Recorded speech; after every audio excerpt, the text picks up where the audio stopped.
Well, tonight, of course, I have to address the most unfortunate traumatic circumstances that have happened to us as of September 11th, and that's what I will proceed to talk about this evening.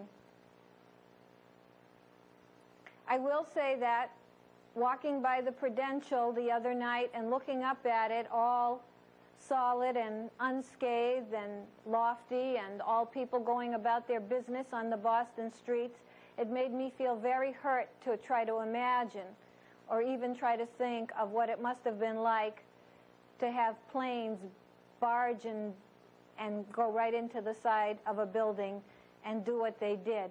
So it hurts. It hurts a lot. What I'm going to talk about tonight is more or less where we are psychologically in reference to this situation, and some of the awarenesses that we should have about ourselves and other people, and some of the ways that we can get closer to understanding and therefore coming to grips with what's going on in the situation by knowing ourselves and hopefully the world around ourselves a little bit better. Now, certainly many of us feel that we're in a crisis. We've been told that this is a battle. I'm not going to call it a battle because, of course, there is no clear-cut battleground. It's not a war in any conventional sense of the word. And no one is exactly coming head-to-head with an opponent in what could be termed a battle. It's a much more pervasive, insidious, incipient, and ramified,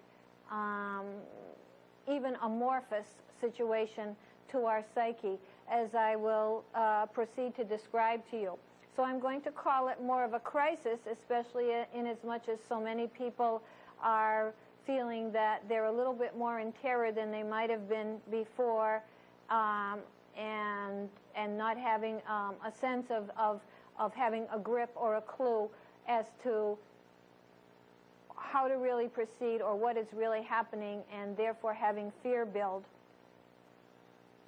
And also when you are in a crisis, especially one with so many unknowns where you just wish somehow, as is the American psyche, especially today in such a fast technological society, to get everything done in a fast, efficacious manner, sort of like when you're done with a piece of paper, just balling it up, curling it up, and throwing it into a wastebasket, and having the trash man come and take it off to the trash area that you don't even know, which you don't even know its whereabouts.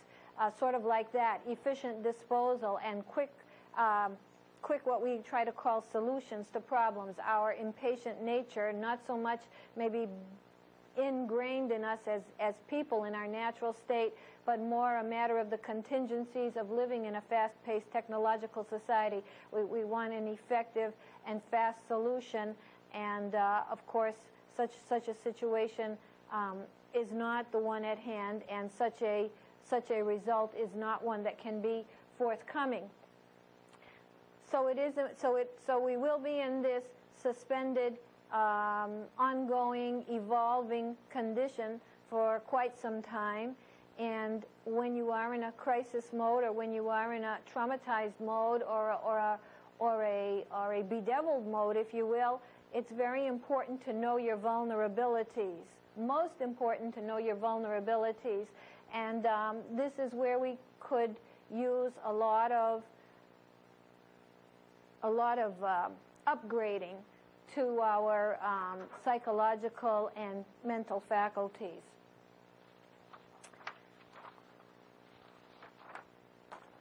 Now, the first thing I want to talk about in our nature, in our disposition, in our propensities, in our psychology, as a nation, just as with individuals, we have a tendency or even a full-blown effect of being narcissistic. And I'm going to read to you what on an individual level is considered to be a narcissistic personality, and just as there are individual conditions with nomenclatures, so can there be cultural conditions that are similar in the kind of patterns or syndromes that they represent. So I'm going to read to you what it is about narcissism that identifies it as a specific kind of constellation that individuals can have as part of their makeup. And a narcissistic personality is described as a pervasive pattern of grandiosity in fantasy or behavior, a need for admiration, a lack of empathy, and 5 or more of the following features. 1, a grandiose sense of self-importance that exaggerates the achievements, talents, and expects to be recognized as superior without commensurate achievements. 2, is preoccupied with fantasies of unlimited success, power, brilliance, beauty, or ideal love. 3, believes that he or she is, quote, special, unquote, and unique, and can only be understood by or should associate with other special or high-status people or institutions. 4, requires excessive admiration. 5, has a sense of entitlement, unreasonable expectations of especially favorable treatment or automatic compliance with his or her expectations. 6, is interpersonally exploitative, takes advantage of others to achieve his or her own ends. 7, lacks empathy, is unwilling to recognize or identify with the feelings and needs of others. 8, is often envious of others or believes that others are envious of him or her. And 9, shows arrogant, haughty behaviors or attitudes.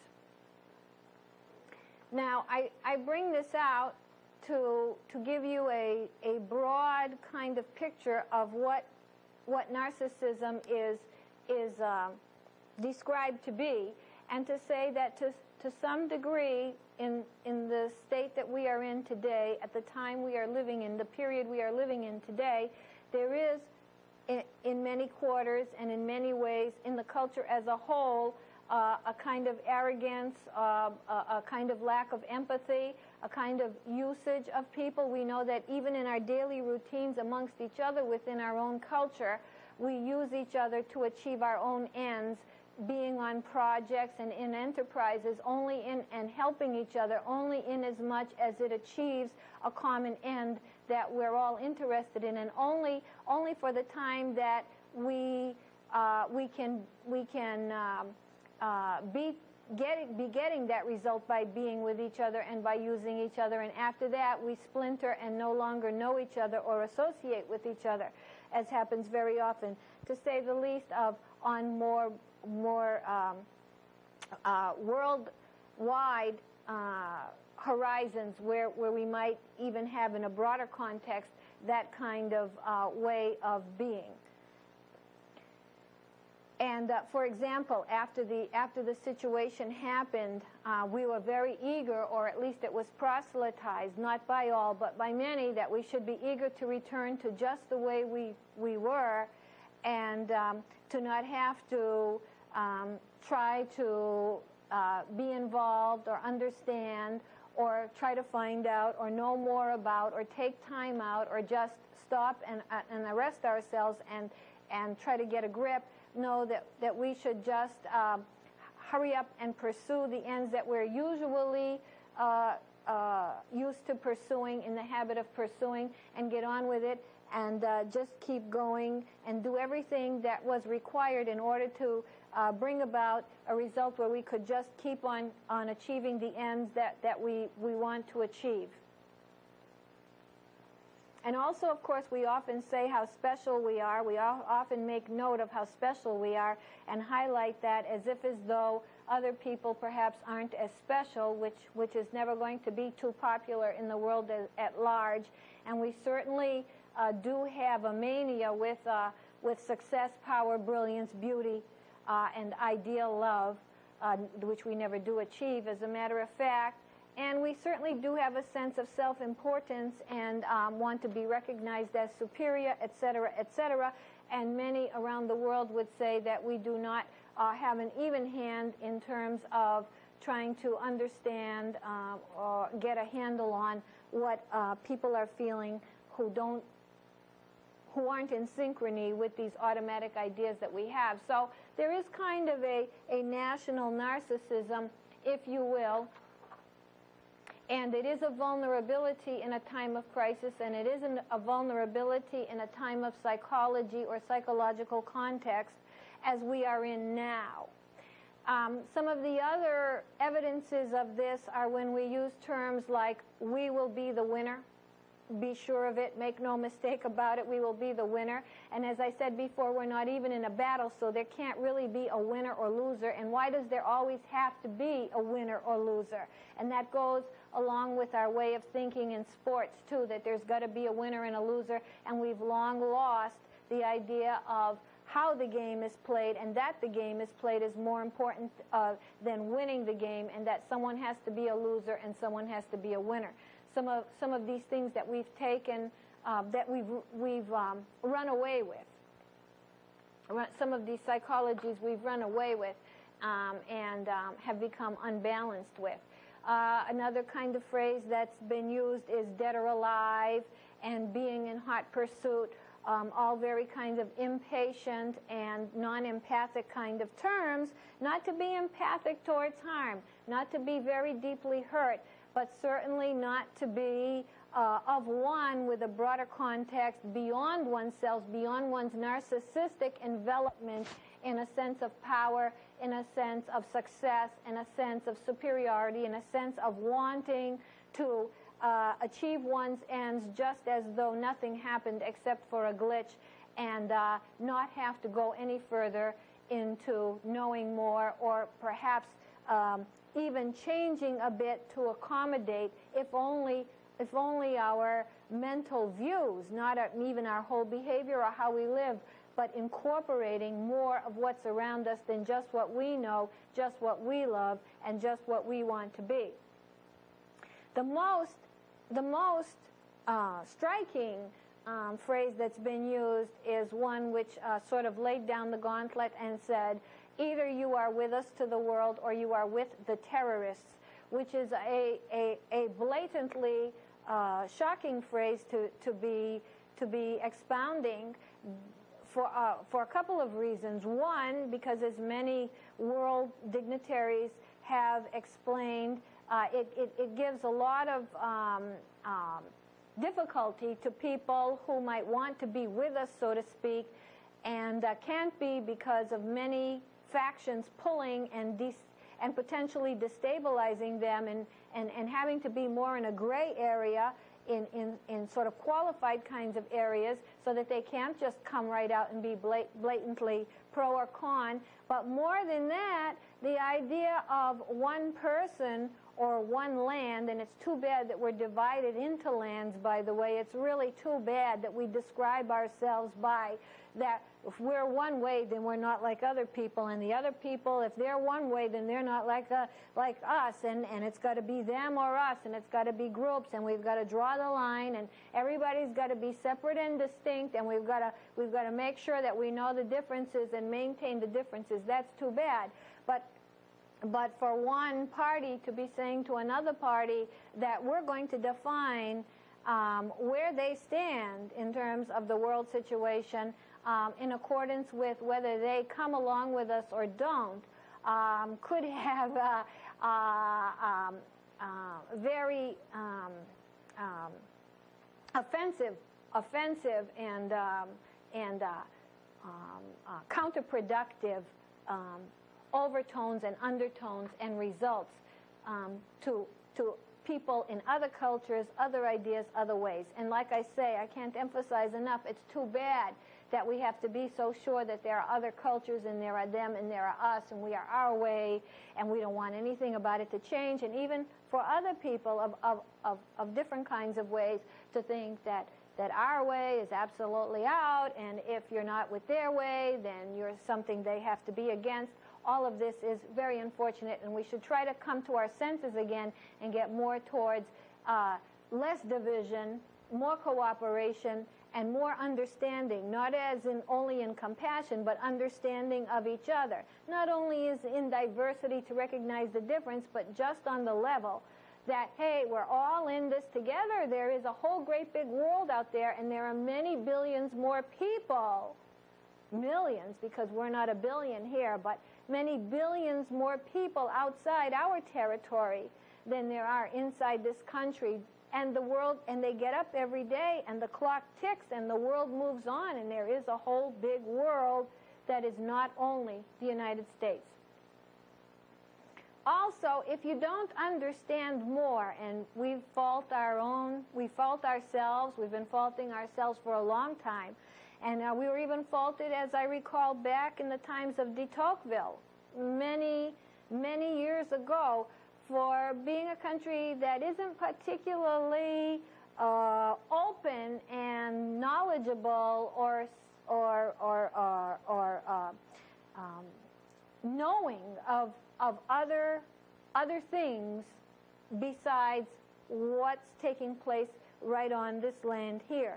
So this has been part of our trait for quite a long time, and it's again come even further as the years have progressed to us really not having an extension of ourselves to know more. Like people say, they don't like somebody who wears a turban on their head, for example. That's what impresses them, and that's a satisfactory thing to think, and that's the end of the story. And boy, that's just something they don't know about, they don't care about. They care about the things that are going on in their life and just keeping up with it, and don't feel a need to know more. On a purely practical level, never mind philosophical level, what you don't know can hurt you. And if you don't understand, you're definitely in a position of probably being underestimating what kinds of things can happen to you, and even, but more importantly, for broad knowledge of not understanding more than what's in front of your very own nose, which is not a good situation to be in. Now, when people throw around terms like good and evil, another kind of facile but not very profound way of speaking, you could take these terms good and evil and make a mirror image of them in the mouths of people in other countries saying the same thing about us, only whereas they're the good, we're the evil. So it depends which side of the mirror you're standing on and where the words are transposed as to who. These words are way too simplistic and way too convenient and way too parochial. Way too parochial, and in a way too primitive. Everything is way more complex, way more broad, and not being aware or being ignorant. It's not so much being innocent as being less than knowledgeable or somewhat ignorant. That is the big fallacy here, and something that hopefully we would want, as humans trying to be all that we can be, we would want to get away from and develop more into, like I say, greater understanding, knowledge, and awareness, and broader kinds of views, and not just views of them and us and our little worlds, their little worlds, and so on. And this goes not just for us, it goes for everybody all over the world. Another thing that we've sort of stood on for a number of years, at times we've become more lenient about it, even though we've not made a big point of it, but we've had this position that, quote unquote, we won't negotiate with terrorists, which is very foolish, because first of all, if you're in a mindset to be doing acts of terror, and if you're in a mindset to be willing to do acts of terror, and if you're in a mindset to believe so that you don't consider it suicide, but rather that you do something that you know will bring you to your death, and you do it with skill and methodology, and execution that has great finesse, then there is a kind of severe determination about what you're doing. And sometimes if the ideas that you're holding to are thought to be very extreme in one person's view versus another person's view, then you'd want to be very careful to not just talk in simple terms like good and evil, bad and good, and hot pursuit, and we'll win this, and make no mistake about it. No, you'd want to be very careful, and if anything, you'd want to negotiate. You'd kind of want to ease your way. If you yourself were held by terrorists, God forbid, you wouldn't want to be too blunt. I'm sure right away, after a very short time, you'd realize the circumstances you were in and would be trying to kind of make your way and figure out how you're going to get through this. People who have survived acts of terrorism will tell you of the calculations, the calculated moves they were making to be able to get through the situation and figure out how best to do it. And one of the things you might hear them say often is how they tried to establish a line of communication with their captors.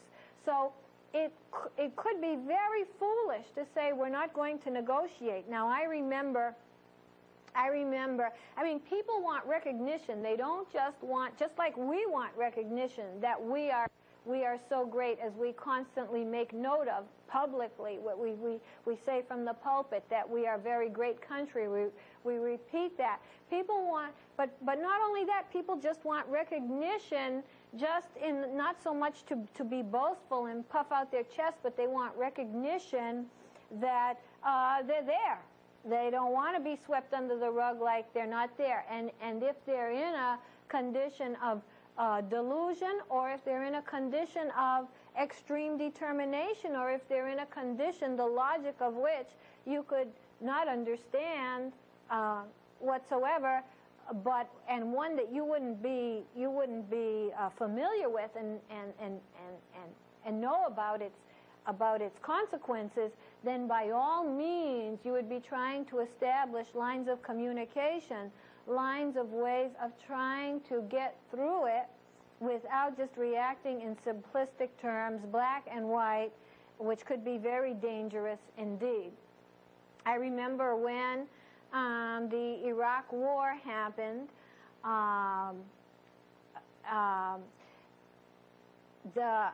several days after the troops of Iraq were headed towards the Kuwaiti border and building up on the border, the leader of that country had said time and again that he wanted to have talks, because up till then, as you recall, the United States and its ambassador and so on had a lot of amicable, or at least relational dealings with the country, and a lot of money was spent from the United States onto the country until the country of Iraq made a move that the United States didn't want, and instead of being willing to talk about it, as was requested over and over again in those few days right before we actually made our first strike, the U.S. said, no, you either move your troops or we're going to bomb you.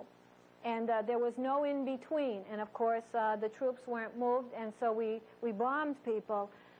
And we incinerated them, not to say who was right or who was wrong as to what came before this situation, but it was a circumstance, and an awful lot of damage was done, of course, and a lot of innocent people suffered. A lot of hardship and heartache have resulted since that war. We may not be aware of it. It depends where you sit, and of course that doesn't build up any kind of goodwill. It sort of stacks up against on the demerit side and feeds into passions that can be so vociferously against us, as we've come to be slapped in the face with today. So we don't want to be not negotiating and making things worse. And it's always useful, without being mushy about it, it's always useful to be finding out what people are feeling. that is always useful to know what people are feeling. It's the human and the right and first kind of avenue to be taking. In fact, in this country, we have so many graduate programs and political programs, political science programs, international relations programs, that presumably, we have institutions like the Brookings Institution and so on, that presumably are there to educate and foster negotiated, nonviolent means to resolving problems in the world. And yet, when we come to a problem or to a precipice or to something that we don't like, the first thing we think of is we're not going to negotiate, and of course, we could pull out our bombs, which we likely would have done already, except that, as I said before, and as we all know, the situation is an amorphous one and a very unstable one in the world picture as we sit right now. A very tenuous one indeed, where many things stand in the balance should one or another action or result come about. And fortunately, we still have had some time to realize this and reflect upon this as things stand right now.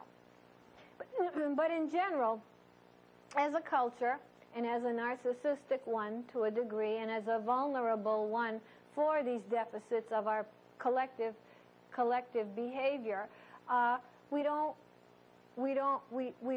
we have to take greater strides to not just dismiss what is not something we're used to, is not something we think we would like, is something that interferes with the routine way. Of course, the routine way that we're so conditioned to, unfortunately, is also a matter of the speed and technology of life that we are living in.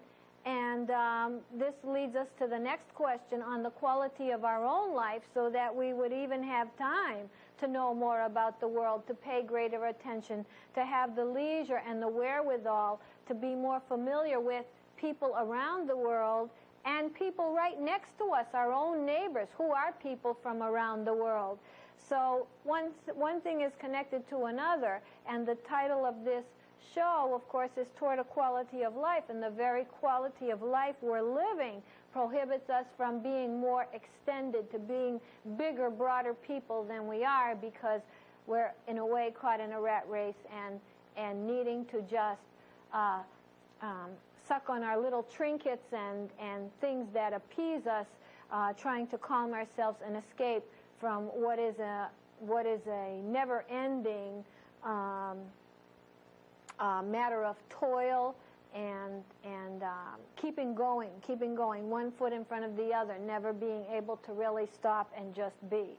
So there's a whole connection of one kind of thing to another in terms of how we are right now in our vulnerable condition.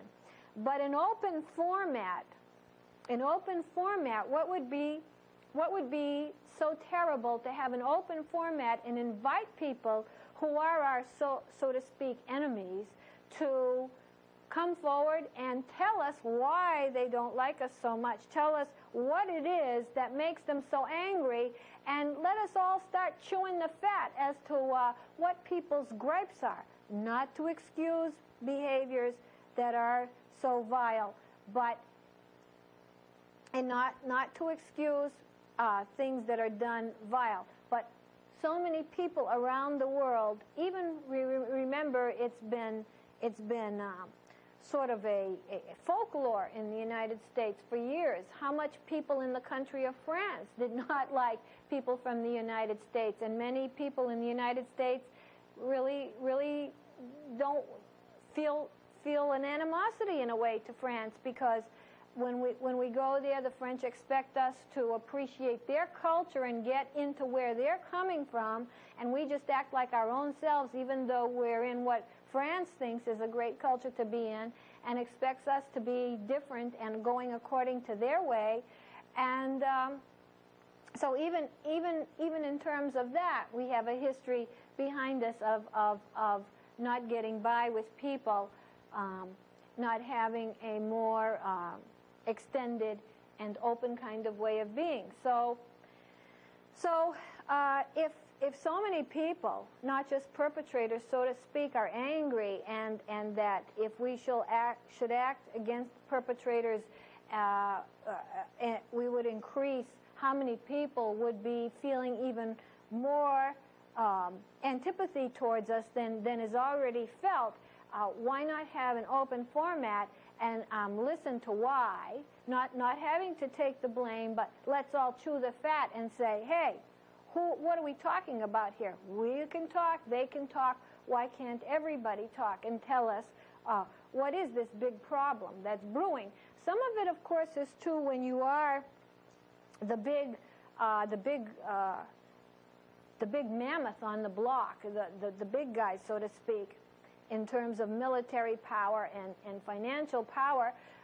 Sometimes people will automatically want to get at that, just like in regular life. There's a constant competition, and the one that is supreme, so to speak, is the one that gets targeted. So that's also a natural human predilection. So we have that going against us as well in terms of how people perceive us, just in and of itself. But if that is the case, and if we are vulnerable, we should know how to comport ourselves if that's the status we find ourselves in, and how to make that not be such a problem as it has become. How to be graceful, and how to be downplaying and more reserved about who we are, so that we don't create even more antipathy. Now, regarding the meaning of terrorism per se,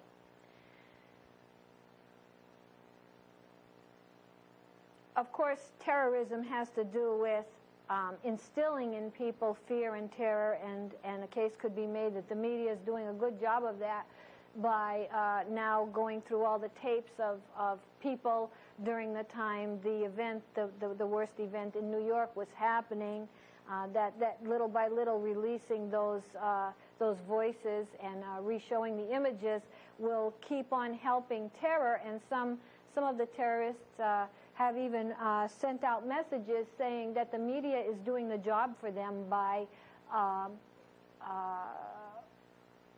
sending out more of this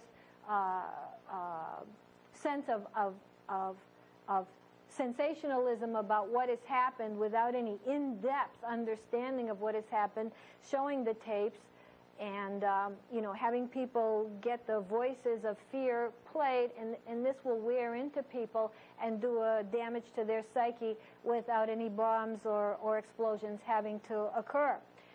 So that's one aspect of terrorism, that it's a fear-breeding manipulation, if you will. And it's also a way of fighting, if you will,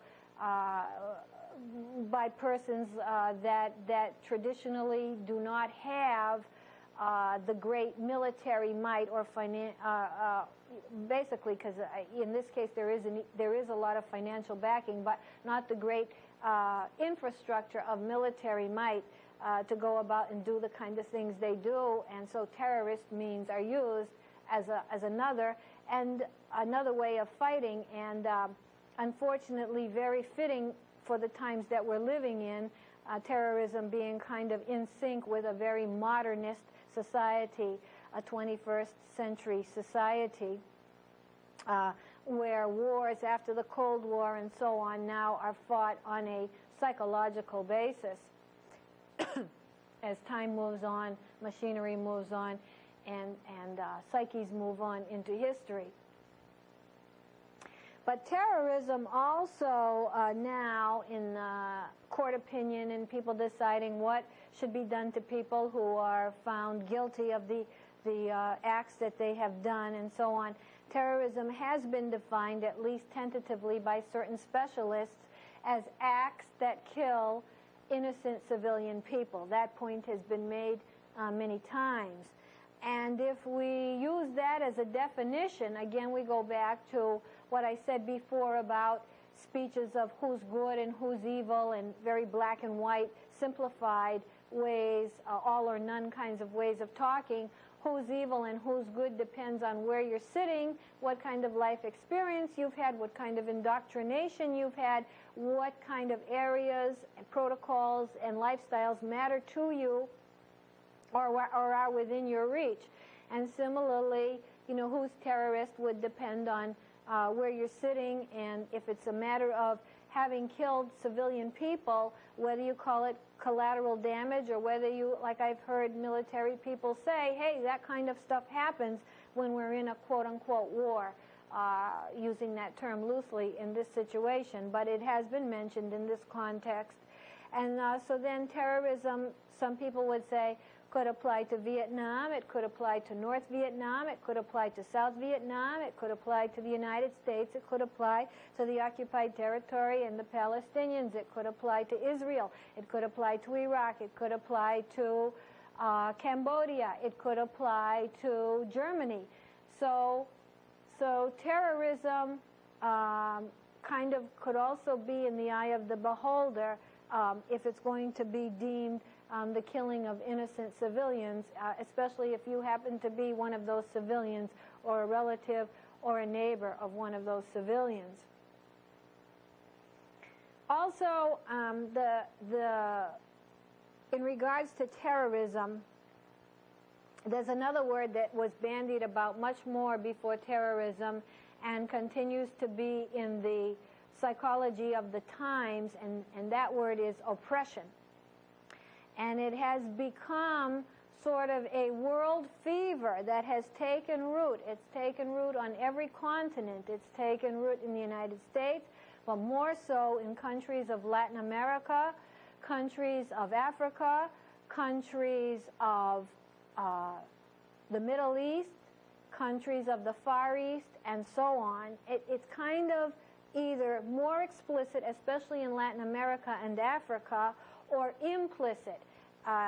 It started with earlier centuries, the previous centuries, kinds of examinations of how societies are structured, the layerings of them, the classes, so to speak, and the idea that some are on the top and some are on the bottom, and that some get the crumbs and some get the feast on the table, and so on, even when the people who get the crumbs may feel and may actually be, in many instances, working their fingers to the bone, so to speak.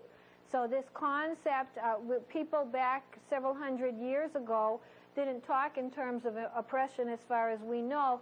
They just were more or less, if they were just getting crumbs, if they could get a crumb, they were sort of in a serf condition and more cowering probably, and more living with that, just trying to survive. Contingencies were probably a lot harsher, and contingencies have eased for many people in the last century, and academia has taken hold, and there has been more ability to think and consternate and be theoretical and analyze, and this idea of oppression has come up. Of course, Karl Marx was one of the first writers of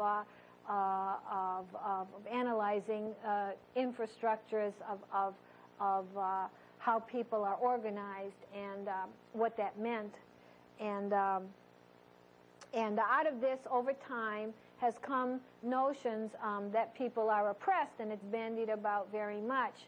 And like I said, it's an invidious and insidious kind of sort of full-blown fever or sort of low-grade fever around the world, including in countries where a lot of kinds of political expression and protest and political thought and organization is not allowed or not the rule of the day, such as in the Near Eastern and Middle Eastern countries, or China for that matter.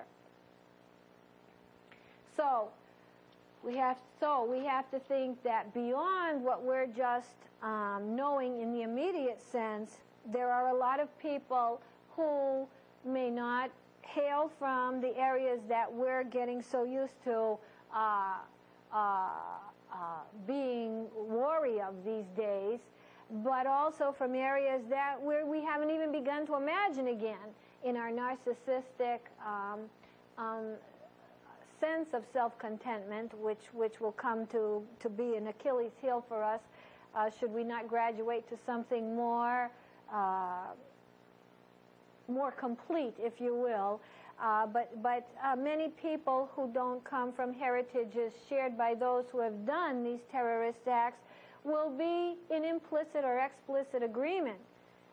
If you've been around, you can hear people already before such events who come from other areas of the world making examinations of the United States and not having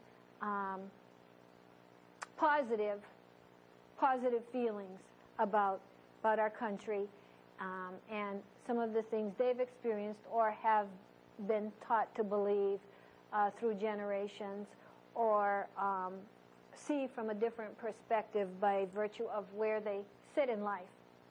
So a call to grow out of a very narrow, sheltered without realizing it, cocoon of too much ignorance and not enough knowledge and not enough caring about what goes on beyond our borders. And like I say, again, a lot of it has to do with how busy we are and how consumed we are with just the trivia, not even the meaning, but the trivia of daily living and the very quality of life that we don't have to make us bigger, broader people to begin with. Now, another part about oppression is there is a dynamic to oppression. When people feel that they're under a thumb, which is what oppression means, if they've been very poor, if they see concentrated wealth about them, and they feel very much without liberty, without rights, and I talk about situations in the continents, for example, of Latin America or Africa in particular, and if they feel that they've been in most impossible circumstance and that they sort of have been pressed, there is a dynamic to it, oppression having the sense that you're under a force, so to speak. You get that sense. Then what happens is energy, and this goes according to Freudian principles, but it's also common sense. I know people like to deride Freud, and I don't even need to bring that in to explain that, but I just thought that I would mention that. But when there is a sense of being stilted, of being under a thumb, energy, we are energy. Energy has to go somewhere. Energy is going to find, just like when you squeeze a bottle of toothpaste or you step on something squishy, it's got to come out. And it will come out, and if it can't come out this way, and if it can't come out that way, it will become even more twisted. If it can't directly come out and be, and it keeps on being bottled up, then, and if people feel under the thumb and impoverished with no way out, with a lot of rules that are against them, with a lot of situations where they feel they can be trapped or imprisoned, or no matter how hard they work, things can be taken away from them or they'll never get anywhere for it. When life is very risky every moment of time because they have absolutely nothing to fall back on, and when their mouths are shut, when they're unable to express themselves in any way, shape, or form, it's got to come out, and the more avenues that are closed for it to come out, the more twisted it will ultimately become, the more diseased, the more erroneous, the more perverse, and the more deadly, and the more angry it will become in the end. That's a dynamic we are living with. And I've heard this can happen on the individual level, right in our own homes, and it happens on the national level, on the cultural level, and so on, and many kinds of variables. I heard someone speaking, Ms. Robin Wright, a reporter for LA Times, who has been in the Near and Middle East, so much of her life, and knows the country intimately, and has been in the very difficult circumstances right in, for example, Afghanistan, under very trying circumstances and so on. And she was asked, how is it that people could become so deadly, let's say out of Saudi Arabia, could become so deadly determined in their missions and have the ideas. How does it all get tied up the way it does and come to the end result that it does? And she was explaining how in that culture, for example, there's virtually no means of expression, no means whatsoever. And people do have conditions of being under the thumb and not sharing in the opulence of the situation. And like I say, this low-grade fever around the world of a sense of oppression and self-determination, et cetera, et cetera. And people, she explained, at least from that particular land area, might come to be in a terrorist frame of mind and have this come in with religion, when the only thing that is out and above board and noticeable and able to be there in public and in private, in fact, is religion. And so the politics and the religion and the oppression and the sense of having no outlet all gets twisted and twirled around into a religious and political kind of anger and end result that is a long way from its original source of how it came to be, where there is, as she explained, absolutely no means to get your message out or to be heard, or for that matter, to be fluent and moving and getting somewhere in society. It's also true that this goes in combination with some aspects of the religion of Islam, which would be the religion of Saudi Arabia, and very much also part of the government and also part of just the way things are, the religion being the controlling, determining motif of the area. It's also true that some aspects of the religion might speak to taking measures against infidels and not tolerating infidels. So there are elements in the religion itself that could be interpreted and impel people towards taking actions and conducting the kinds of missions in the name of religion that we've seen them espousing of late.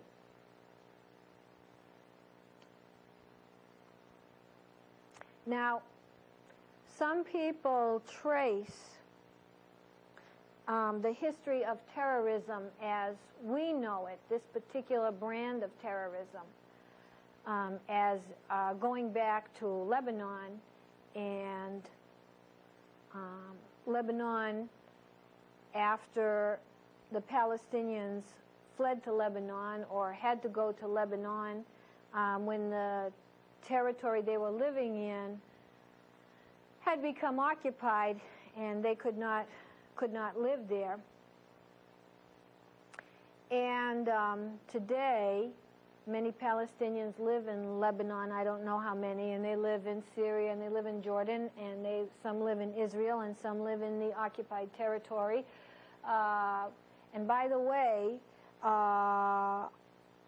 any accounts, including some of the difficulties that we might be having in getting people to line up with us in a so-called coalition for us to take measures that we want to take, any accounts, once you really get into it, any of the positions that people will be taking will of necessity bring us to the Israeli-Palestinian conflict, no matter how much we want to say that that is not the matter. Some people have tried to say that that is not the immediate matter at hand, but it is indeed, even if it's not consciously the purpose in the forefront, it is indeed a critical matter that has brought us to the stage that we're at right now. And I just wanted to convey to you that back again to this, by the way, back again to this definition of terrorism.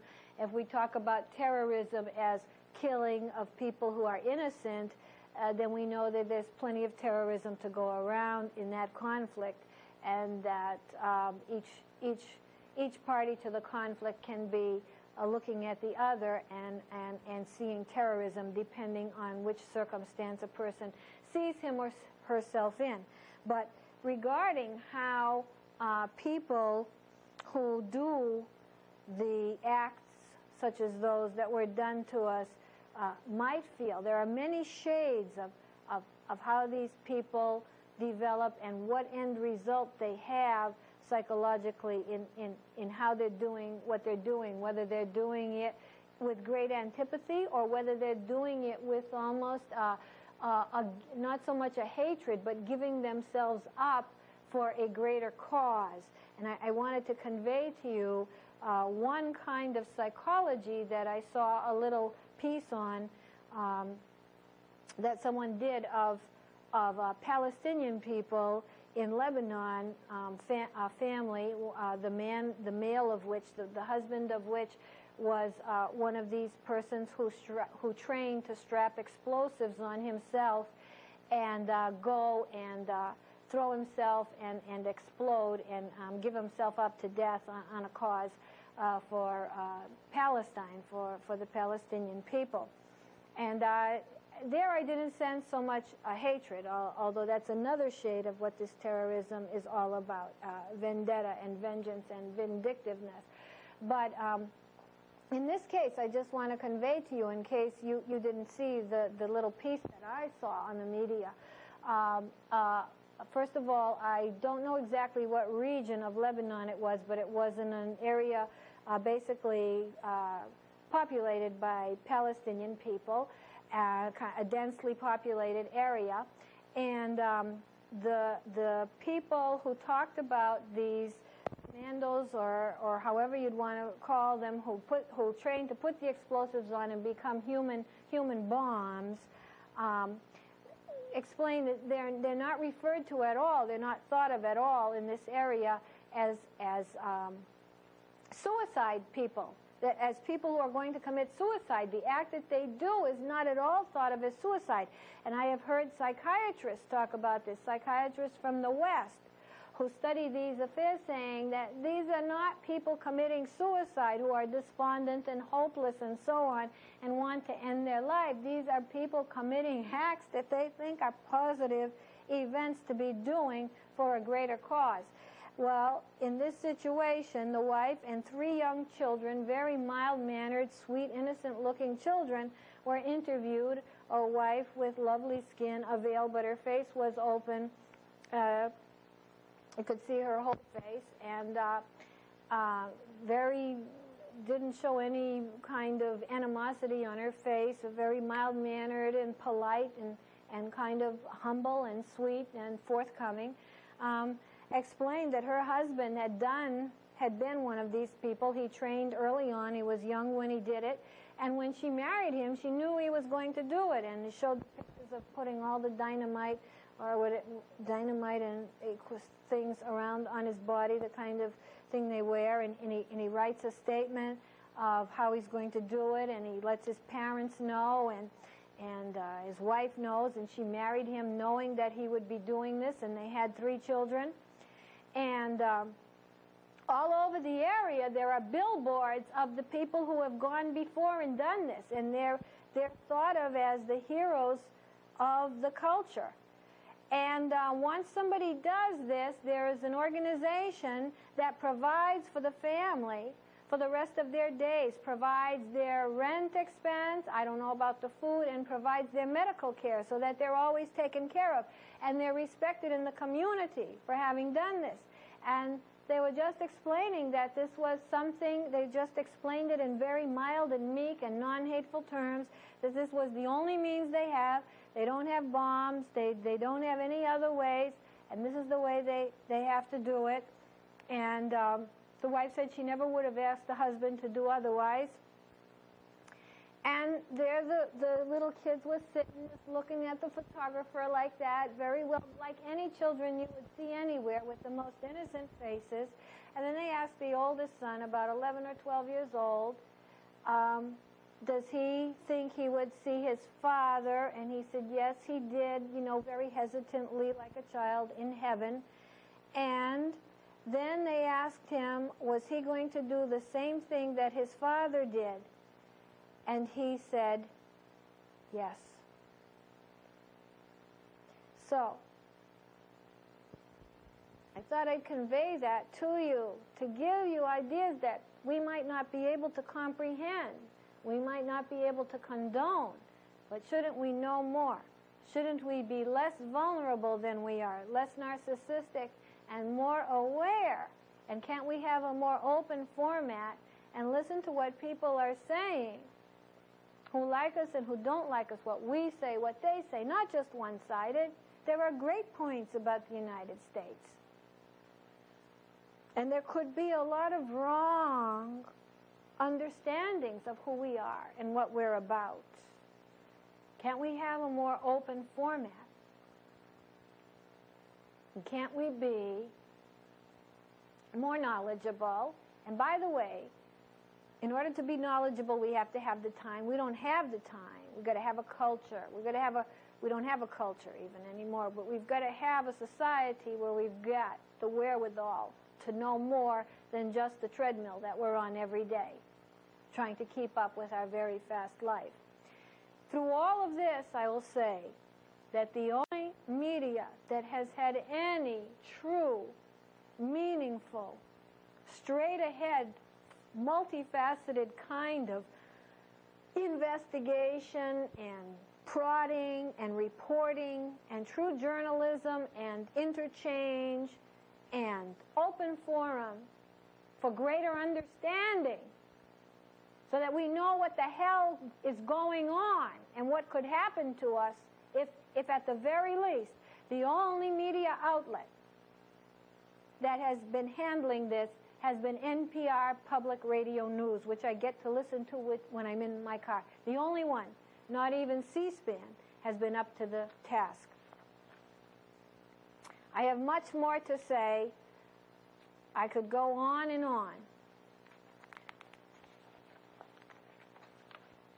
I'll stop here. I will just leave us with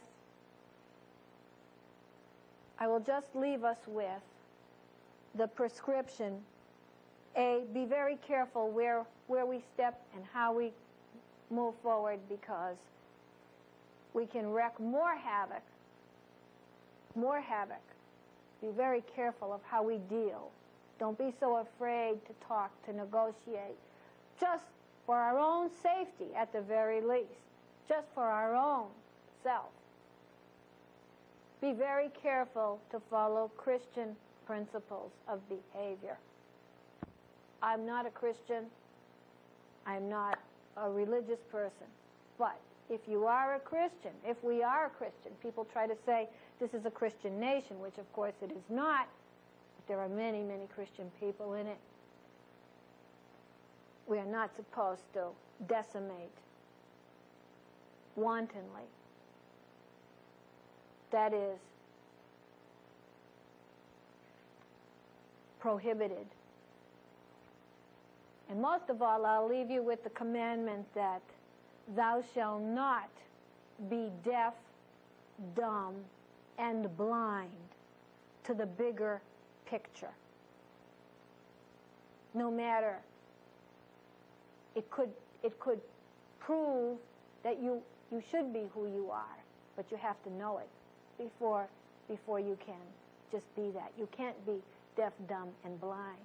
thou shalt not be deaf, dumb, and blind to what's going on, and to open formats, and to talking, and to knowing, and to being real, and to trying to take some steps, human to human. All people, we're all people. Let's get to be all people. Thank you. I'll be talking to you again.